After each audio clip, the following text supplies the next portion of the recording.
I'm the legal, kind of legal expert, amateurish, only up to paralegal level. And sometimes I come on and talk about video game engines every now and again when we have something. And I have something else I'll be talking about that I'm kind of an expert about. Kind of. Okay. Kodi.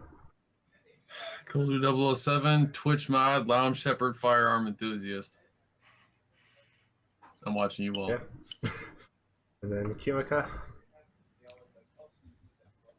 I'm Kimoka, or Kemoka. Dang, you got me saying it now.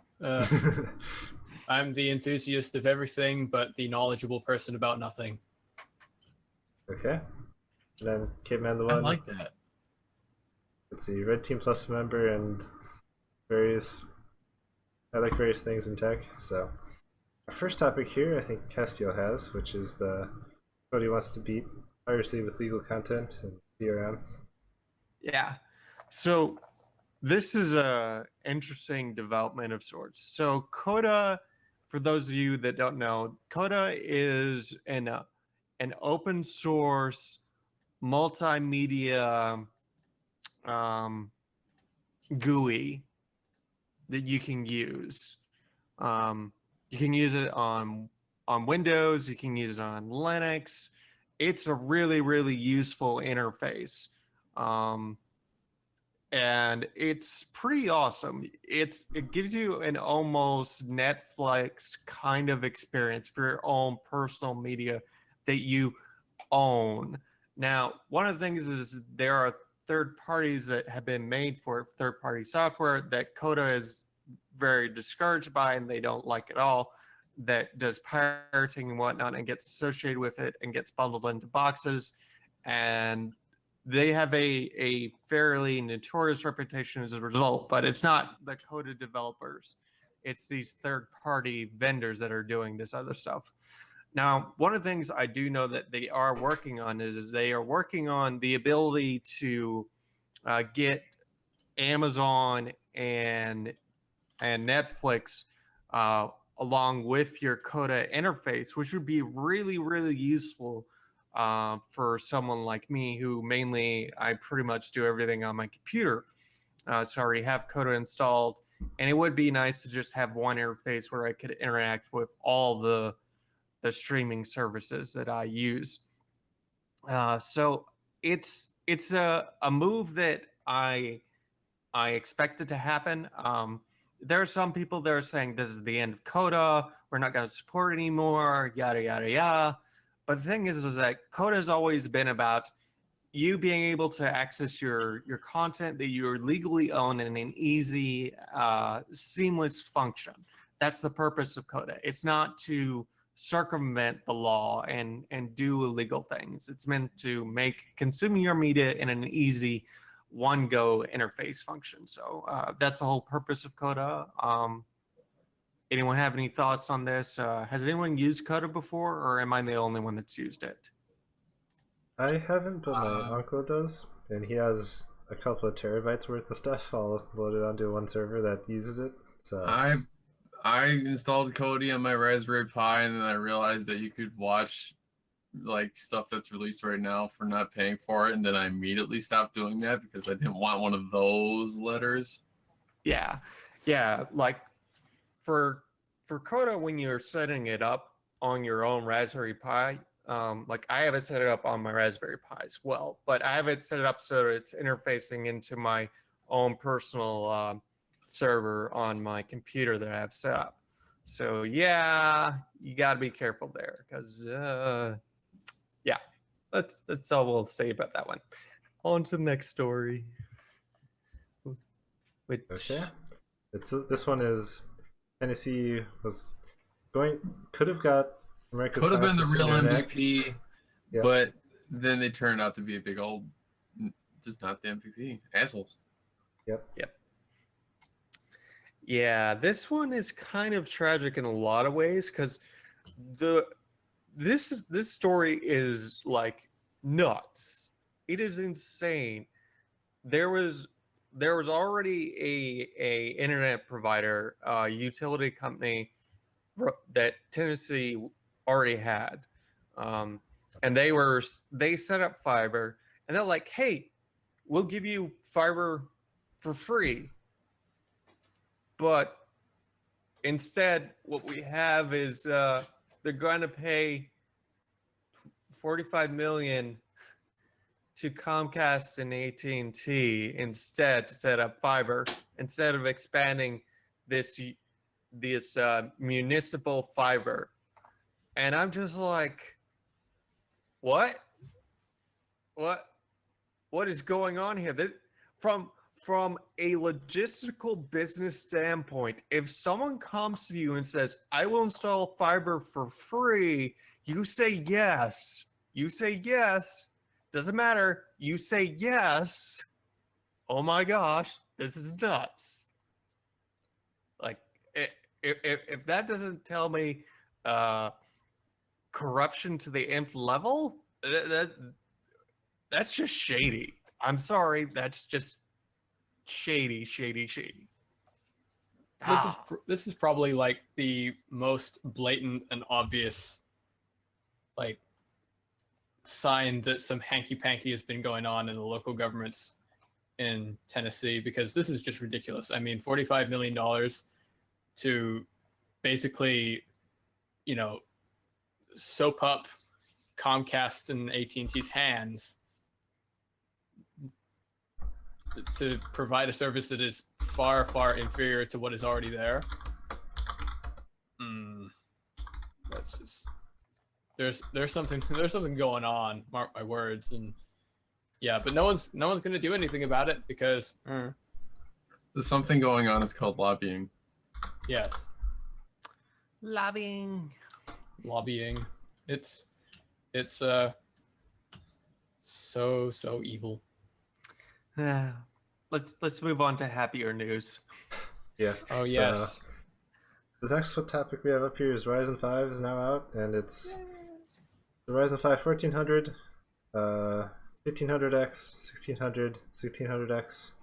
Yep. Are all out now, and that's quad core to 6 core offerings from like, I think the cheapest one's 130 or 140, Yeah. all the way up to about 250. So, and it's basically what you expect. It's 6 core performance with Ryzen down to 4 core performance with Ryzen at various different clock speeds, and yeah. I was gonna do a review on them, but then I was like looking at it, and gaming is exactly the same as the 1800X, and performance is otherwise as you would expect with a 6 core and a quad core chip. So that's actually a good thing in my opinion.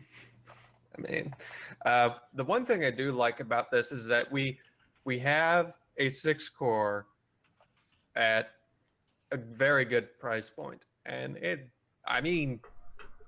competition is good. I'm actually considering building a NAS with the $150 one. Thinking about it. yep. Yeah, competition is good. Period. It's good for the consumer, and anything that's good for the consumer is preferable. So, regardless of what you think about this, whether you think that do these chips, Caveman? Do you know if these chips overclock any better? These have been out for like a week. They overclock like 100 or 200 megahertz faster for every 2 cores you take off. Yeah, so like my 1600X does 4.1 gigahertz on the same cooler that my 1800X does 4 gigahertz on. Right. So that's more or less what we expected. So if you think that regardless of whether or not you think that it's worth it, I mean, I personally don't feel the need to upgrade. I mean, I saw some benchmarks, and I'm like, no, I can stay with my Sandy Bridge processor for quite a while, even now. But regardless of how you feel, people might want to upgrade, and if that's your thing, then these are compelling options. yeah, and they're also really good for price per core. That's what I was thinking. Yes. So Yeah, price to performance. These are the king. These are absolutely like, especially if you're doing multi-threaded stuff. These are really really good. Yep. And on a related note, we also have the launch of the 500 series from AMD, which are basically the 400 series but somewhat faster. So It's like going from the 300 from the 200 to the 300 series. Yeah. Basically, they did some tweaks. They did some. They came out with a couple of the lower end ones, are they're new architectures, the new chips. They're not die shrinks or tweaks or anything, but those are at the lower end. The other ones are basically tweaked versions of the 400 series cards. Yep. So the 580 and 570 are more or less the 480 and 470, just slightly faster. And then the 550, which is more interesting from a product standpoint, is it's got 512 cores and comes in at around $80. So pretty nice, and it performs decently well. But if it was $60, it would be a lot better. So It would be a lot better. It would be a lot more compelling because I would get one of the 550s just to see how it compares to, say, for instance, a 7770, because both the GCN cards. This is the newer GCN card. This is GCN 1.4, 1.5, but it has fewer shaders. The 7770 has 640. This has 512. So I would want to check and see how well these perform in relation to each other, because new architecture, new display output standards, yay. But apart from that, other than the more VRAM, so yeah, which at that with a card that isn't with a card at that power level may matter a little bit, but not really. Yeah. But and then we'll see. I think the next topic is Castiel's again. So Yeah. Let's see. Yeah. The government currently wrapped an auction recently that's concerning the mobile internet. Now, the article itself that we're linking to actually says the government just wrapped up a major auction that'll shape the future of the internet. That's a clickbait headline if I ever saw one, because this in particular is dealing with the mobile spectrum of the internet, cell phones. Okay. This is actually on the 600 hertz frequency. Now, there are currently no cell phones that can access this spectrum of the cell phone, but it gives you a broader range, covers a much greater area. And one of the companies that spent a lot on this particular spectrum was T-Mobile. They spent $8 billion on this particular spectrum. It's going to be a few years before we see anything from this spectrum. But the basic thing is that it will allow for greater cell phone coverage, better internet reception on your phone. But it's not going to magically make your internet on your phone faster. It won't magically do that. Just so you know, it's not going to do that. So yeah, that's pretty much what's going on here. But what gets more interesting is that Comcast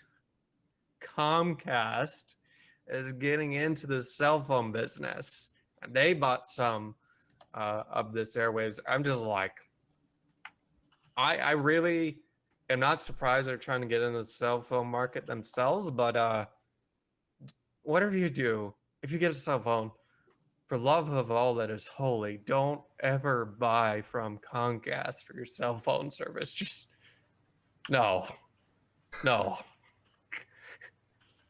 Just no. Do we know if this deal is limited to phone carriers? Is this limited, or is this not limited to those? Because I see Dish Network in there as well. Yeah. As far as I'm aware, they're not a cell phone provider. You're correct on that front. It's not just that cell phone providers that were allowed to bid on this. It was actually also Dish was allowed to Comcast as well, and they're not a cell phone provider. They are now, but they weren't when they bid on this. So, no, it was open up to like everyone, as far as like the cable companies could bid on it, and the cell phone providers could bid on it. So I don't know what the cable companies are going to do with it. Really, I know Comcast is going to use it for their phone service, but as far as what Dish is going to do, I have no idea what they're going to do with it. Use it for satellite TV. Because apparently that's still a thing.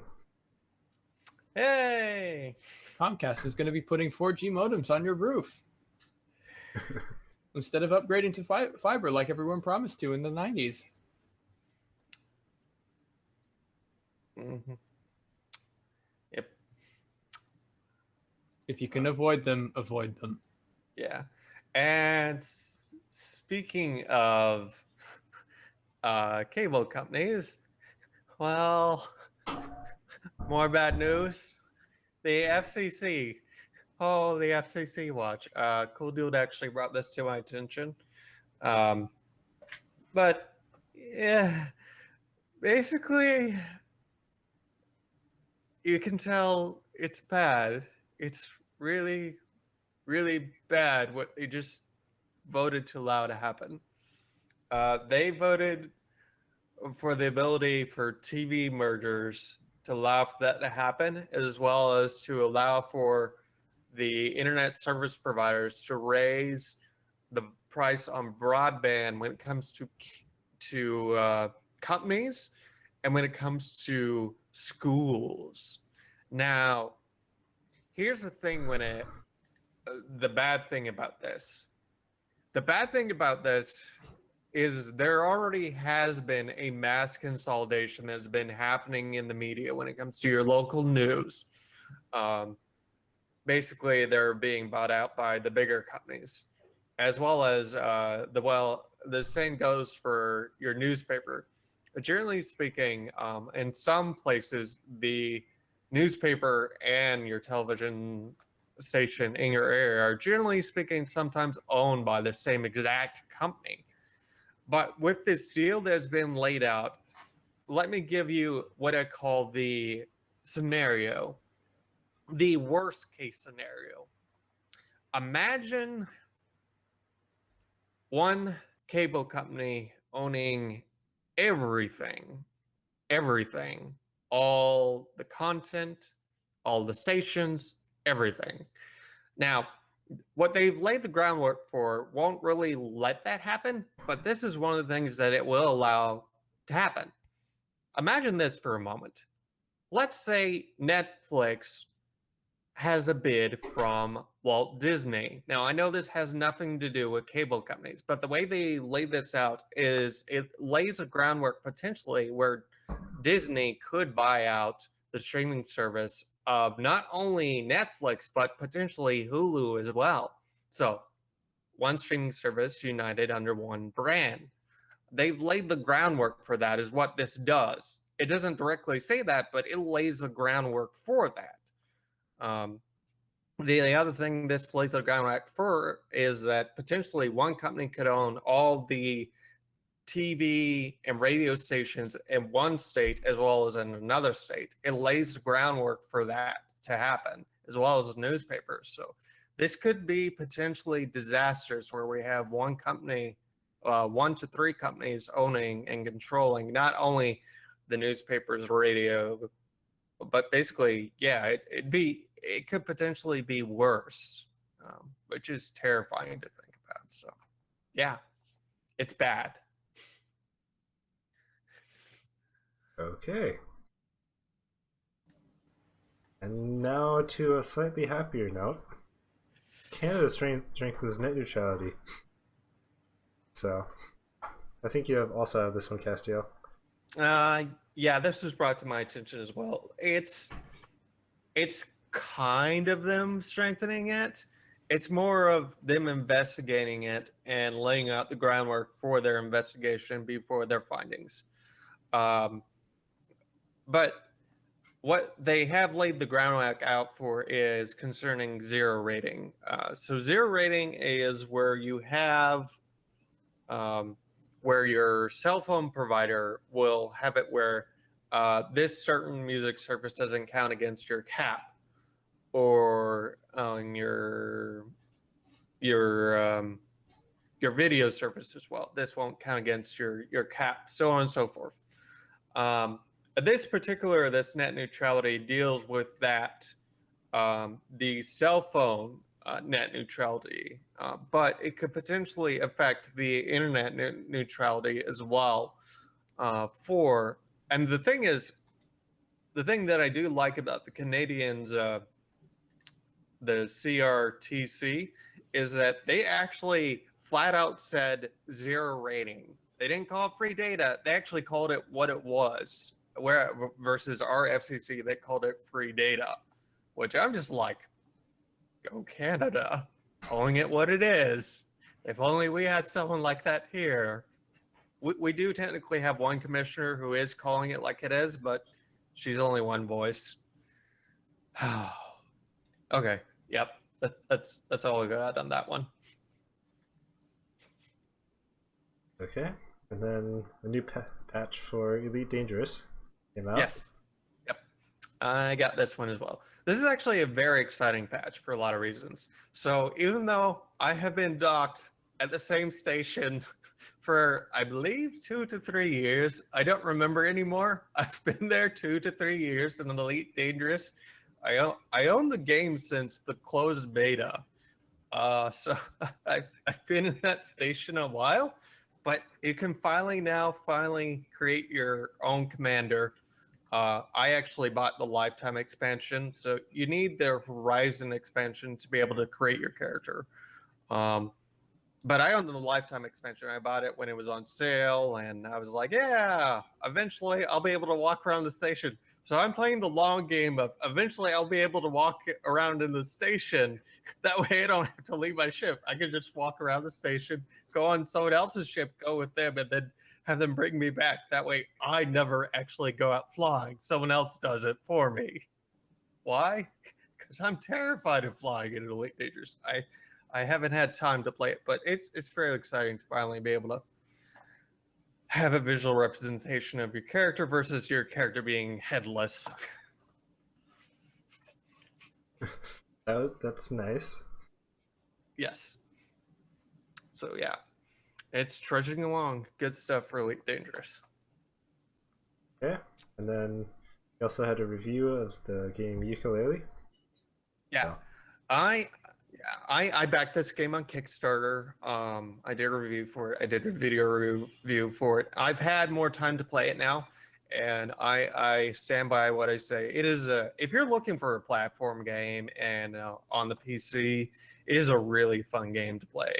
It pokes fun at the whole genre. Now, I do recommend you do use a controller. Like seriously, you definitely should use a controller when you're playing that game. But it's made with the Unity engine. It's a very well-made game. There were a lot of people that were concerned with it using the Unity because Unity has a bad reputation. But this is the thing when it comes to Unity. I've looked at it. I poked at the code. As long as people take their time with it, it's actually a fairly solid engine for very for certain type of games. And this is one of the games where it actually worked pretty well for it. Yeah. Yeah. The only thing that I've seen a lot of people say is that it is a lot like some of the older games, but I'm not even sure if that's really an issue. That was the point. Yeah, that was the whole point, for it to be like those. Like there are nods to the Mario N64 in there, where like you collect these things called pages to be able to unlock new worlds, kind of similar to Mario 64. So I'm like, yeah, sure, they're nods, but I mean, yeah, there's going to be nods. the game kind of, from the videos, the game kind of point, like I get the feeling that the game kind of has, it points to part Spyro, part Crash, part kind of those quirky games from like the PS2 days, Yes.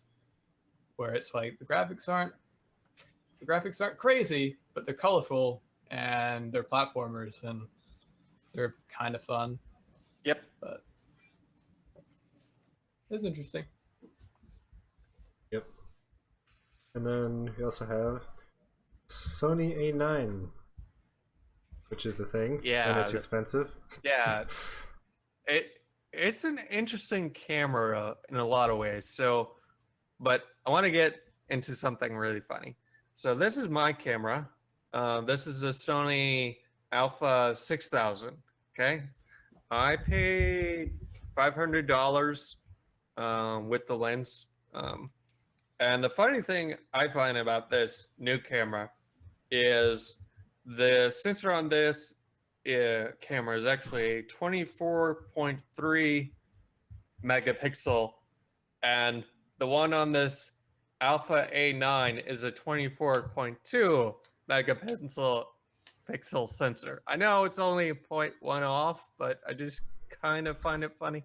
But anyways, this particular camera is aimed at professionals. The problem that the Sony cameras have had is the battery life is one of the big issues on them. Like I have to carry around 2 more spare batteries if I want to go on an all-day shoot. Battery doesn't last that long, but nonetheless, this is aimed squarely at professionals, and it looks like it's a serious thing. Like it has a dual slot SSD. Like you can load 2 SSD cards in there, which is just kind of mind-boggling to think about. This one that I have, I can only do 1, but I mean, it's kind of unreal. I personally like, for if you're just an amateur, this is not the camera for you. This is not the camera for you. I mean, the body alone. It's not the camera for you unless you just happen to have $4,500 lying around. Yeah, for some reason you have that money lying around. But yeah, I mean, gosh. The one thing that is insane to me is that it does 4K video at 120 frames per second. Yeah. That's kind of nuts. This one I can do 1080p at 24 frames per second. Yep. Yep. Uh, I feel you. Yeah, that's what I can do with it. So this is my quote unquote weapon. This is in contrast to that. This is a Sony. No, this isn't a Sony. This is a Canon EOS M. I got it for the sole purpose that it is small, and also because it has HDMI. The problem with so I'm gonna rant a little bit about this camera. It's not gonna take long. This camera is a piece of garbage. Its only redeeming quality is that it is cheap and that it supports it supports Magic Lantern, sort of. So I've been trying this eventually, hopefully. The idea was that this thing was going to replace the camera I'm using right now, which is a JVC Averio that can only shoot 720p. The problem is I haven't been able to figure out how to get this to shoot or to output clean HDMI, which you can't do with the stock firmware, but I hear that you can do it with Magic Lantern, so I've been trying to do that. Hasn't worked out yet. But anyway, it can do 1080p 30 or 720p 60, and that's about the extent of its capabilities. Yeah, my camera sorts. It basically every other aspect, it's a piece of junk. The lenses that it has, you need to get a lens adapter for if you want to use anything else, and that kind of ruins it because the lenses don't work like they were originally intended. But yeah, so I look at this Alpha A9 that we're talking about, and I'm kind of like, I wish I were really way more into photography than I am now, but I'm kind of glad that I'm not, because I would be drooling over this a lot. Yeah. My 4K. camera of sorts is just a Nokia. I think this is a 1020. It has a really nice camera and happens to have a phone strap to it. So Yeah. That's one of the ones where it sort of supports optical zoom, right? But it's not really does. because it just The crops the only sensor more. downside of this phone is that it can't do 4K video, even though it physically supports. The camera will do it. It's just the Yeah. OS is like nope. No. So the second downside is Microsoft. Yes. Well, the OS is that actually the, not. Isn't terrible, that the original, like the original downside? And I'm just like Nexus 6P. And, well, I have this All I need. LG G5, and I only got this because it was free-ish. So, but yeah. I think our last topic here, I just threw it in because I found it minorly funny / interesting. Call of Duty. They couldn't come out with another COD game. No I scope, find but it power funny scopes. that they named it Call of Duty World War II. That's the only reason I put it in here. Everyone, Sunday, get your Mountain Dew and Doritos and your dank memes and YOLO Obey hats.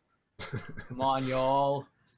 Let's get to 360 no-scoping some weak-ass noobs. Because, you know, across like the the map. first 4 Call of Duties were in World War II already. Yeah. They could have named it literally anything, but they had to name it World War II. And the first one was World War One, wasn't it? If I remember correctly, like the original Call of Duty. No, it was. No, it was called Call of Duty Classic, Baby Red 1, 2, and 3. Yeah. Yep. This is just Yes, I know that. this amount of milking a franchise makes Nintendo look like, I don't know, an indie developer. No, nothing will ever compare to Nintendo. How many Super Marios are there? Yes. How many Mario Parties are there? Yeah. Yes. And I think that's about wraps up our topics here. So We didn't even go into it. I was like, oh yeah, it was Call of Duty, World War II, Yay. because they saw Battlefield 1 and how hyped people were, and maybe they won't get 1 million dislikes this time. I mean, they might do something not terrible, but I doubt it. So yeah, that's about it. Do we want to At do least the what happened during our last 2 weeks thing, or Sure. Sure. sure? Easter happened. Yes. yes, Easter That's Easter why we all happened. quit on you. Easter Yeah. was a thing, and so as a result, we were not here last week, but we're here this week, and so half of our topics were outdated. But that's okay. More topics. So, Yay. I basically Cool dude Cool He's- Dad is showing us another gun. yes. Now the video unmuted. Hi, I'm Yay. Weapons Dad. I Hello. bring weapons to the party. You know You are how at most the welcome beginning of here. the show when he said I was a firearms enthusiast, this is where that comes from. This is a pistol, actually. Just saying. This is not a stock. Handgun. Yes.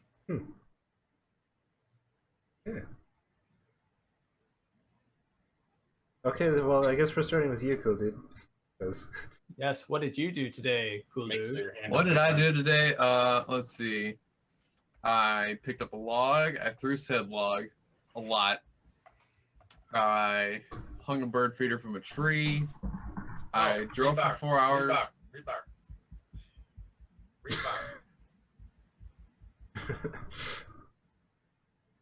Hit a rebar. Okay, yes, I hung a bird feeder on a piece of rebar. Dad, can you go away, please? No. Okay, anyway. Why'd you pay me? What? Someone This is else great. go, please, God.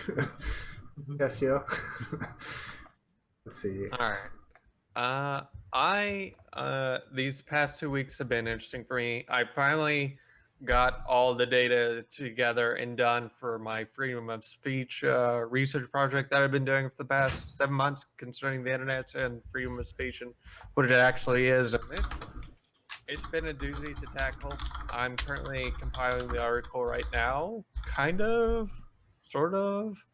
And then I'm also compiling the script for what I want to say, because the tricky thing with it is that if I do it wrong, I'll get attacked. If I do it right, I'll probably still get attacked, but at least it'll appear to be from a legal neutral perspective, which is what I'm trying to do. The other thing that happened is this week I got this, and I'm just like, This is actually a one-to-one Judge badge from Judge Dredd. This is actually at the Psy unit. If you haven't read the Judge Dredd comics, Judge Anderson is a Psy judge. Her unit deals with some really interesting stuffs, and her stories are a little more. How do I put this? Judge Dredd is satire, pretty much for the most part. Judge Anderson is much more serious, hardcore symbolism, really well done stories. So, yeah, that's pretty much what I've done the last 2 weeks. I'm currently working, or rather, I'm trudging through Mass Effect Andromeda so I can do a proper review for it, but it's not going to be done for like 2 months because, yeah, reasons. Mixed things throughout, probably. Yeah, mixed emotions. I want to wait till they finish patching it and basically play it twice before I give a proper review. Because if I do one now, I would tear it to shreds and I would destroy it and decimate it and rip it Just asunder. like everyone else has. Yeah. And I don't want to do that. I want to give it a proper chance to breathe so that when I rip it to shreds and whatnot, I'll have everything collected. It won't just be me ranting for like an hour on how I was right. I was justified with my concerns and Mass Effect is now ruined. Oh, you're too nice, Castiel. I know. Yeah. You're a template to us all. I try. For me, it's been fairly eventful, but also not. I've been working, finishing up school here, got a summer job, and then there was the whole RX 500 and all that, but I didn't get anything to review, so I was like, well, this is a thing now, so... Also, Yeah. QuakeCon. Oh yeah, QuakeCon. I got a ticket for that. So did I. We're actually sitting right next to each other, coincidentally. Yes, we are sitting right next to each other. That is the absolute miracle. Because the level 1 area, it kind of had to battle it out with another client, so I don't know if someone's going to have to buy someone else's ticket for that area, whatever. We're 2 full rows away. And I will be... Hold on, where's the purple thing? I don't know how many loungers watch this, but I made the level 1 text logo. The spacing is off, this spacing is off. It really bothered someone on the forum, so I fixed it. But then you made a Put tiny in a one. mini version. Now the spacing is correct. It looks wrong here because there's a line that goes right. Trust me, it looks right in the cat. But yes, there you go. Level 1, purple. It's not blue. Close enough. Close You, enough. you have our forgiveness. I Do you will. have Wendell's? I don't know. But anyway, I will put that STL on Thingiverse eventually because open source your STLs, people. Oh, and me and you are sitting right in between, what was it, Meme Wars or some clan? Yes, we are surrounded by the clan Dank Memes. Memes with the Z. Oh. Mhm. Like that should be fun. Yep. And then Kimika, however you say your name. It's been 2 weeks, but I haven't really done anything. I replaced my 2 top 1050p monitors with 2 proper IPS 1080p monitors, which is kind of nice. 1050p, what?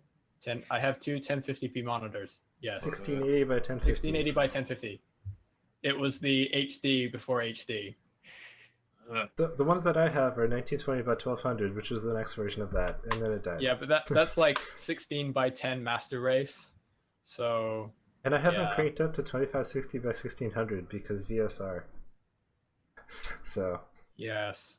I bought. I sold to Jay my W500 a long time ago, and I've been craving another W500 because they're kind of fun. And I'm gonna buy. I just bought one this past week, and I'm gonna maybe put a Next 9100 in it. That's gonna be fun. If I can get some confirmation from someone on a deep dark corner of the internet, I might try modding the BIOS and putting a QX 9100 in it. But I don't know how that's going to go because it might overheat and burn. It'd be a fun experiment just to do that and make it overheat and burn and then videotape it. Yes, it would. I may do that actually. Also, there's an anime lounge on the forums now, so I have so people got into kind of a pissing contest over how large their anime collections were. So I'm going to finally make a determined effort to fire up my 12 terabyte fiber channel SAN and get that rolling away. Well then, that's a lot. Yes. A lot of anime. Cool, dude, you're muted. Damn, I did that, didn't I? Yep. Yes. Now, do you have 12 terabyte capacity, or is it 12 terabytes of actual weeb shit? Neither at the moment. Why'd I don't you know. call it I don't 12 know terabytes? how I'm going to set it up. I might set it up as a JBot and just see what happens, or I might actually set it up as a RAID Z pool. I don't know. Hmm. I probably will get less than half of that if I put it up as a RAID Z pool. That's still a lot of anime. Yes. Almost as much as you have memes. Cool, dude. I have told you people He has. multiple times my entire meme arsenal is a gigabyte.